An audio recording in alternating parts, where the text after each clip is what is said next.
Yes, greetings, blessings. Once again, people, we're here with the one and only Richard Rowe, okay? And we're looking forward to hearing the next topic he's ready to talk about. He spoke to us now a few times on the radio about certain topics, some powerful topics. So, of course, Richard, please do introduce yourself and let the people know who you are. Hi, delighted to be here. My name is Richard Rowe. I am white English, lived all my time in this country. All my family are white British. I'm a typical local person. I'm not an activist, a politician, public speaker. I've never been a member of any political group. I'm just somebody who is trying to understand the world that we're in. And I've done some work with some various charities in the Coventry area, which has taught me a lot. I'm now retired, so I now have time to try and do things to help other people. Part of that process is I'm writing a book called Prisoners of Beliefs, which then it gives information about how your beliefs affect your interpretation of the world, and how that then makes a difference between different groups.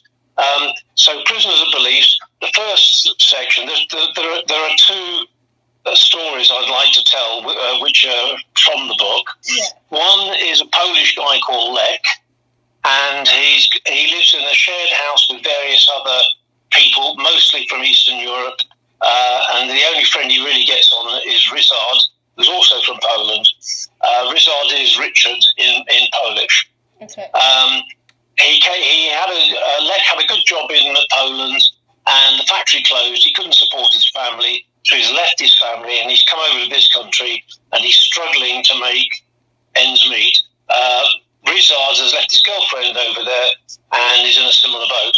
Yeah. So this is scene 30, and it's, for some, life falls apart. Yeah. Apart from the local cat, Bungle, Rizard is Lek's only close friend in the house. Rizard works for an English chicken farmer, DJ Houghton Chicken Catching Services, a gangmaster firm. This was reported in The Guardian on the 11th of April 2019 and is factually correct. DJ Houghton supplies all the main supermarkets. The operation runs 24/7, and Rizard works over 100 hours per week. He has nothing to show for his efforts, apart from exhaustion, despair, and diminishing health. Constant exposure to ammonia gives Rizard permanent headaches, chest pains, stinging eyes, and loss of taste. Lek is not surprised because his clothes always smell of the farm. His friend is also from Poland and left his girlfriend with the promise of bringing her to England 6 months later when he was established. That was 18 months ago, and he's not heard from her for 4 months. Any future they were planning together is now a memory, as acidic as the ammonia. The two men are sitting in the kitchen. Everybody else has gone to bed. Concerned for his friend, Lek asks, "How's the chicken farm?" Rizard remains wooden, eventually uttering, "Terrible." Silence. "They owe me 5 weeks' wages. I might get some Tuesday." Lek suggests, "Why don't you get another job?" His slumped frame is relying on the table for support, as if effort equals pain. Rizard mutters, "I have no time, money, energy. I owe 2 weeks' rent. If they pay me up to date, I will leave." Silence. "If they pay me up to date, I will leave," he repeats, as if reassuring himself. "Anyway, my work friend's in a warehouse for Amazon, and he says it's just as bad. He's on the 0 hours contract, and sometimes there's no work, but he still has to be available in case they call. At least I get my hours in, even if they don't always pay me." Lek stares into his friend's face. "You can't keep going like this. A guy at the farm gives me speed. It keeps me going." Shocked by the revelation, Lek pleads, "Rizard, please. You must stop. It will kill you." A convulsive cough precedes a lifeless counter. "My friend, you do not understand. Inside, out of words to describe inside, then suddenly starts again as if he had not spoken. Drugs relieve the pain of living. I don't know what normal life is anymore. Smirking to himself, he whispers a secret, but I know where hell is. Monotony, stress, tiredness and bullying are taking a dreadful toll on his friend.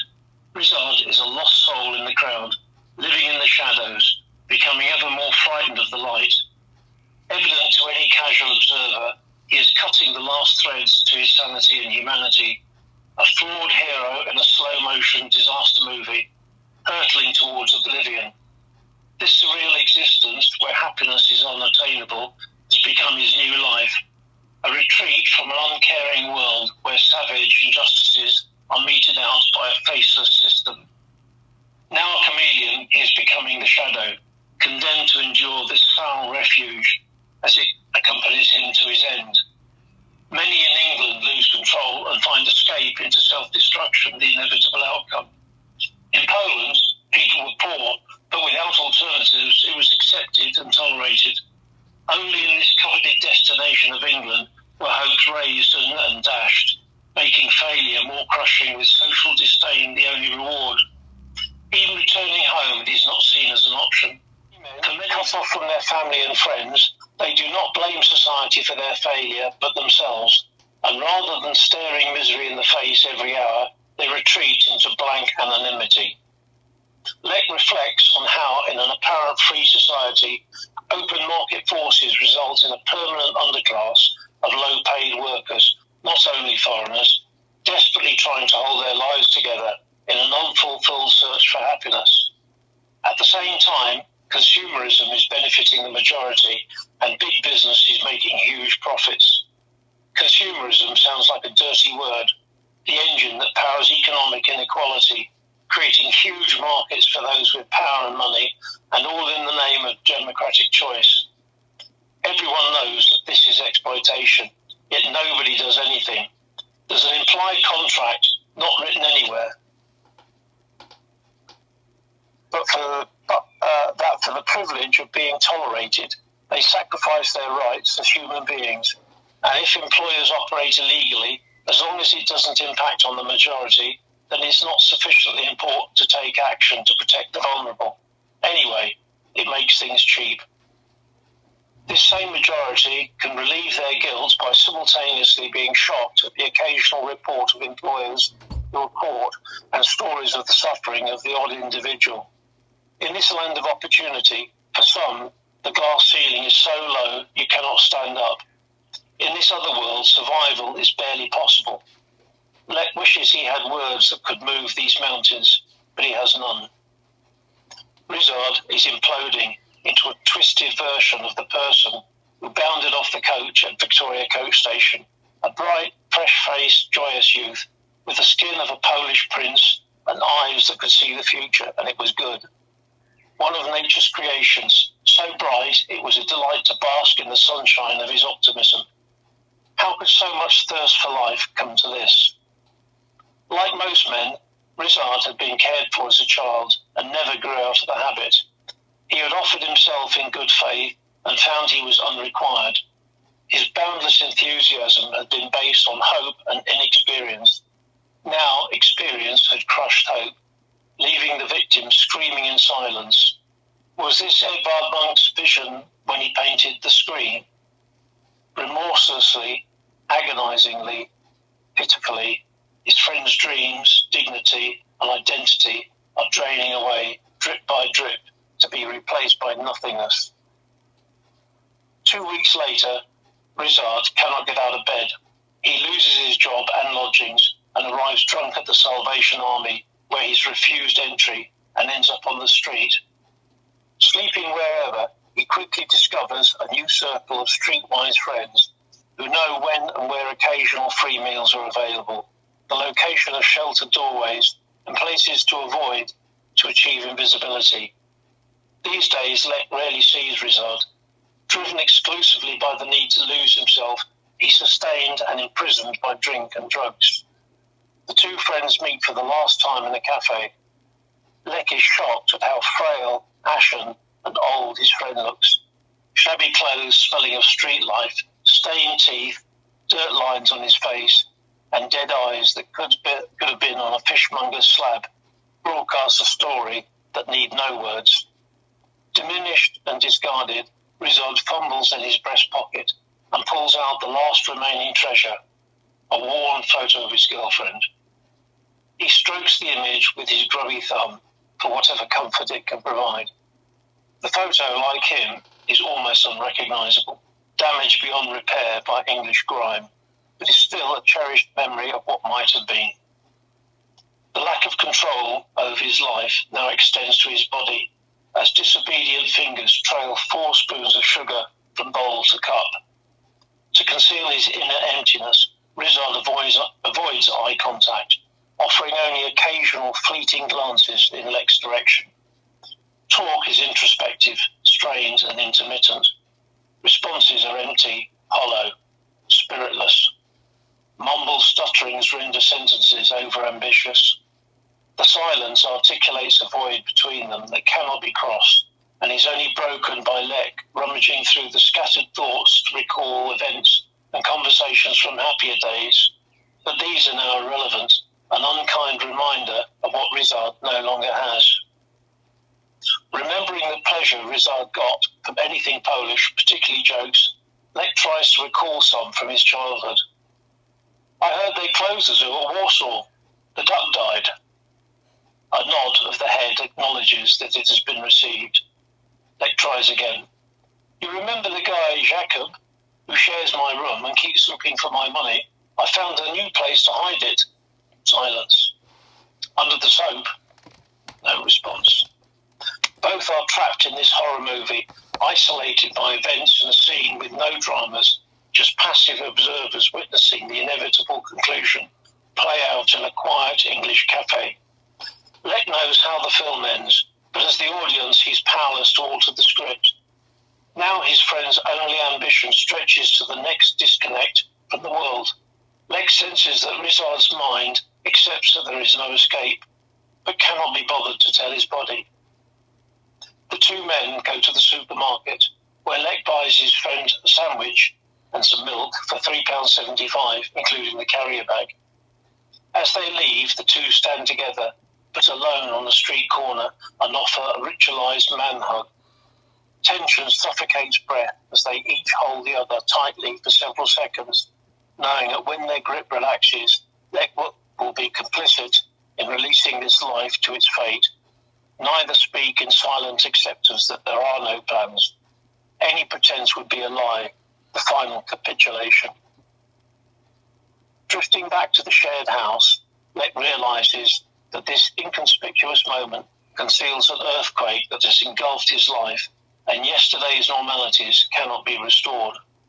From the moment he left his wife in Poland, he had suppressed his emotions, summoned his inner strength, and faced the challenges alone, believing that as a strong man he could battle through whatever happened. Now, witnessing the pitiless dismantling and futile destruction of a pure spirit is devastating, leaving the very foundations of his self-belief unprepared and overwhelmed. His heart explodes and lips contort, disfiguring his face. Fresh sprinkling rain fails to dilute his bitter tears. As principal witness to a tragedy, stretch as he might, he's powerless to save, grip, or even touch what must be rescued. Shocked by his own impotence, this reality is unbearable and could suck him into a very dark place with no escape. This is not his self-image, nor is the abyss his intended destination. That last image of Rizard can never be forgotten, but only reinforces his determination to keep strong and be the man his wife and children expect. That's the end of that scene. Wow, what a powerful scene. It's, I found that, of all the things I've written, possibly the most upsetting. Maybe it's because I'm a bloke and I therefore, if you like, empathise with the guys trying to do their best and in an unfair world. The next scene is pretty short and it comes straight after the last one. Okay. And this is where Lek phones home. Okay. Hi, Carolina. How are you? I'm good. How are you? Fine. How are Julieta and Zenon? They're fine. Zenon starts school next week. He's so excited, but I do not have enough money for the school uniform. Can you send me a bit more this week? They both know this is a problem, but Lek does not want to disappoint. I will try. How much do you need? About £100. It may be difficult. I might be able to send 80. Can you borrow the rest from the family? I've already done that, and you've not paid back your uncle for the money you borrowed to go to England. I don't like to ask. Can't you borrow from some of your friends in the house? Her husband feels cornered. I will try. Changing the subject, Caroline asks, are you still getting on with the other housemates? Yes, we laugh a lot, but his monotone voice fails to mask the truth. By making no mention of Rizard, Lek believes that he is shielding his wife, but this deprives her of access to his emotional pain. Is this kindness, cowardice, or merely a symptom of their lives drifting apart on a tide of unwelcome events? Each are struggling to conceal their realities from the other. Powerless to help, both believe the best they can do is not display inner weakness, marooning each on separate emotional islands. Today, Lek's pot of emotion is full. Carolina cannot resist asking the same question every phone call. When will you be coming home? The children miss you, and I miss you. Not yet. I need to find a proper paying job, and life will be better. Maybe you could come to England. You know I can't leave. Mum cannot look after Dad on her own. With no more to say, Lek winds up the conversation. I have to go now. Love you. Love you too. He misses his family. The children might grow up thinking he does not care. He misses his wife and the sex they enjoyed. Lek returns to the shared house with his stale, sweaty clothes and empty beer cans. Maybe tomorrow will be better. So that's the end of that scene. Wow. Wow. It's very powerful, isn't it? I mean, he's trying to show people struggling in life how they try and deal with it. Yeah. And then they close up. Yeah, for real. But I think... and sometimes they don't want to talk about things. Sometimes they think it's to protect others. But the reality is that they isolate themselves and don't actually tackle the problems or share the problems. Yeah, and I think many people can relate to that. Not just necessarily that situation, but situations all over the world. I think people can relate to that kind of scenario. Absolutely.